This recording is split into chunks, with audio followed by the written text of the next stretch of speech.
Question मुझसे लोग पूछते हैं, सर मेरे पास है प्रॉपर्टी बहुत सारी, दुकानें हैं, शोरूम है, मकान है, फ्लैट हैं, कोठियां हैं मेरे पास, और मैं अलग रहता हूं किसी और मकान में।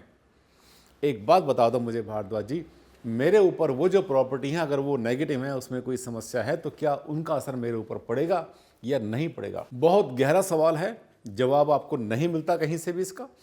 मैं आपको बताऊंगा लॉजिकली इसका क्या है आधार और कैसे आपके ऊपर असर पड़ता है और कितना असर पड़ता है उस प्रॉपर्टी का जो आपके नाम में है लेकिन रहता कोई और है। देश विदेश में डॉक्टर आनंद भारद्वाज एक पॉपुलर सेलिब्रिटी के रूप में अपनी पहचान बना चुके हैं। डॉक्टर भारद्वाज विश्व के highest qualified vastu consultant. Vastu consultancy के क्षेत्र में विभिन्न संस्थाओं, मंत्रियों, विशिष्ट व्यक्तियों, अधिकारियों और संतों से 200 से भी ज्यादा अवार्ड से सम्मानित और सुशोभित। डॉक्टर आनंद भारद्वाज यानी वास्तुशास्त्र के इंसाइक्लोपीडिया। नमस्कार साथियों, मैं हूं डॉक्टर आनंद भारद्वाज।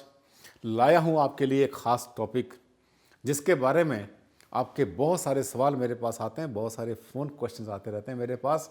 भारद्वाज जी एक बात बताओ मुझे कि मेरे पास 3 दुकानें हैं, 2 फ्लैट हैं, 1 अपार्टमेंट है, एक मेरे पास विला है, 2 कोठियां मेरे पास हैं, 2 शोरूम है, 1 दुकानें हैं, इतनी प्रॉपर्टी मेरे पास है और मैं रहता हूं किसी दूसरे सेक्टर के अंदर, मेरी कोठी अलग है। ये तो चलो हो गई बहुत बड़े बड़े लोगों की बात। ऐसे भी होते हैं कि एक साधारण सा व्यक्ति भी मुझे कहता है कि सर मेरे पास 2 मकान हैं, मैंने एक किराए पर दिया हुआ है, दूसरे में अपने आप रहता हूँ। जो दूसरा मकान जो मैंने किराए पर दे रखा है उसमें कुछ वास्तु दोष हैं, मुझे पता है। मेरे ऊपर कितना असर पड़ेगा साथियों, अब मैं आपको बताना चाहता हूं कि इसके ऊपर आप जो है एक बात ध्यान से समझ लेना कि वास्तुशास्त्र जो है ये कहते हैं कि vastu is the science of directions and vibrations. ये एनर्जीज की साइंस है, ऊर्जाओं की साइंस है, और साथ साथ दिशाओं का प्रभाव पड़ता है आदमी के ऊपर। इसका मतलब ये है कि मैं जिस मकान में रहता हूं, जिस ऑफिस में काम करता हूं, जिस फैक्ट्री में काम करता हूं मैं, या मेरी जो दुकान है या मेरा जो शोरूम है, मेरे ऊपर उसका 100% 100% असर पड़ेगा।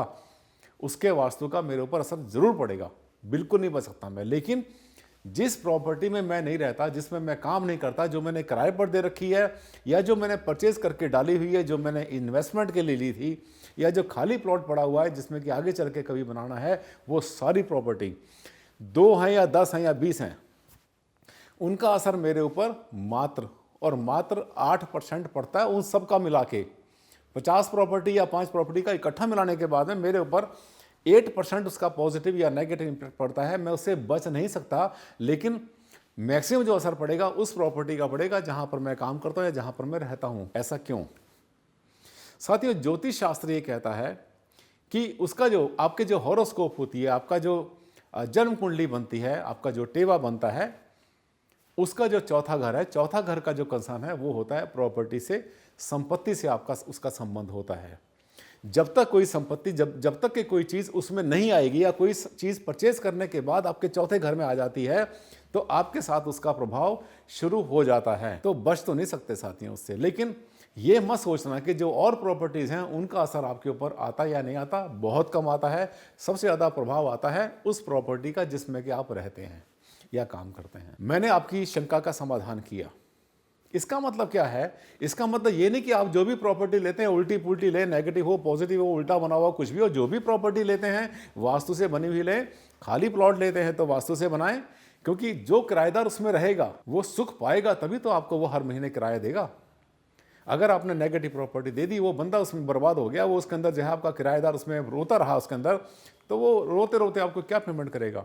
भाग जाएगा। इसी तरह से जिस प्रॉपर्टी में आप रहते हैं वहाँ का आपके ऊपर 100% असर क्यों पड़ता है ये भी आपको बता दूं।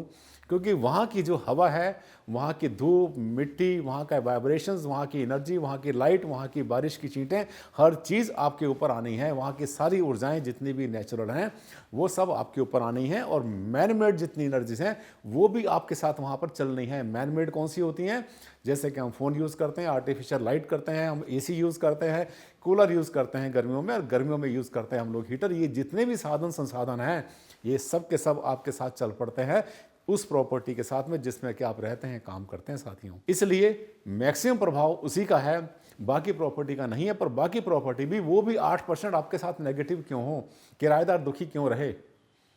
इसलिए आपने ध्यान करना है कि जो भी प्रॉपर्टी लेते हैं, बनाते हैं, रिपेयर करते हैं, कुछ भी करते हैं, तो उसको वास्तु के अनुसार करें। वास्तु को की अनदेखी कभी भी ना करें। बहुत बड़ा लाभ मिलता है, धीरे धीरे मिलता है, और लोग जाके बहुत दिन के बाद सोचते हैं कि अगर हमने ये काम पहले कर लिया होता तो जो हमारे पिछले लाइफ के हमारे 5 साल या 10 साल या 20 साल बेकार चले गए। हो सकता है जिस स्टेज पर हम आज आए वास्तु को अपनाने के बाद, हो सकता है हम 10-20 साल पहले वहाँ पहुँचे होते तो आज कहाँ तक उनको ऊंचाई मिली होती। वास्तु में बिल्कुल भी लेट मत करो। अगर आप विश्वास करते हैं और वास्तु को मानते हैं कि साइंस, साथियों साइंस विज्ञान ही बताता हूँ मैं आपको वास्तु का, तो आप हर प्रॉपर्टी को बनाएं वास्तु से। जिसमें रहते हैं उसका ध्यान बहुत ज़्यादा करें, ज़्यादा अच्छा रहेगा। अब छोटी सी बात आपको बताना चाहता हूँ मैं कि जिस प्रॉपर्टी में आप रहते हैं या काम करते हैं, उसका प्रभाव क्या पड़ता है आपके ऊपर। उसका प्रभाव, अगर आपको कोई धन की समस्या आ रही है, पैसे की, मनी की प्रॉब्लम आ रही है, तो इसका मतलब यह है कि ये इसका जो वास्तु दोष का संबंध, इसका जो संबंध है वास्तु का, वो आपके उस जगह से है जहां पर कि आप काम करते हैं। फैक्ट्री है आपकी, आपका ऑफिस है, दुकान है आपकी, शोरूम, जो भी है आपका। अगर वहां पे कुछ नेगेटिव हो रहा है तो आपके पास पैसे का जो है आना कम हो जाएगा, क्योंकि प्रॉपर्टी का आपने पैसा तो वहां कमाना है ना, घर पे नहीं कमाना। घर का वास्तु दोष जो है वो पैसे के लिए परेशान नहीं करता कभी भी। जो मनी की प्रॉब्लम आपको आती है वो घर से के कारण कभी भी नहीं आती। जब भी आती है उस जगह से आती है जहां पर आप व्यापार करते हैं, जहां से आप पैसा कमाते हैं। हाँ, घर पे पैसा लाए, आप जितना पैसा लाए, 1000 लाए या 1 लाख रुपए, जो भी लाए, कमा के आप लाए, लाने के बाद घर में रखा, लेकिन घर में लाने के बाद में पैसा भागना शुरू हो गया। पता लगा बरकत खत्म हो गई। वहां से तो कमाया, कमाई तो बहुत है, लेकिन पता नहीं पैसा कहाँ भाग जाता है। दवाई में चला गया, किसी को उधार दे दिया, सामान ले आए, शोपीस लाए, इधर उधर चला गया, सबका सब पैसा खत्म। महीने के बाद में जहां थे वहीं पहुंच गए। तो घर का संबंध हो सकता है कि पैसे की तिजोरी, आपने अलमारी जो है वो गलत जगह रखी है, उसको चेक करना। मेरे वीडियोस बहुत सारे हैं मनी के बारे में। हाँ, अगर आपको समस्या आती है नींद की, हेल्थ की, हार्मनी की, हेल्थ खराब हो रही है, रात में आपको नींद नहीं आ रही, घर में कलह चल रही है, घर में कोई समस्याएं चल रही है इस तरह की, उसका कंसर्न आपकी फैक्ट्री से नहीं है, दुकान से बिल्कुल भी नहीं है, आपके शोरूम से नहीं है। उसका कंसर्न 100%, 100% जो है आपके घर से है।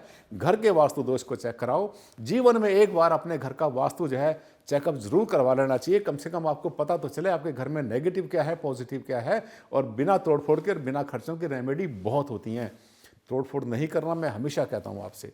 साथियों, मेरा चैनल अगर आपको जो है पसंद आता है और बहुत अच्छा लगता है कि सारे वीडियोस इसके ऊपर बहुत ज़बरदस्त है और सभी में नॉलेज भरी हुई है, तो आप मेरे चैनल को सब्सक्राइब करना ना भूलें। अभी कर लें, तुरंत कर लें।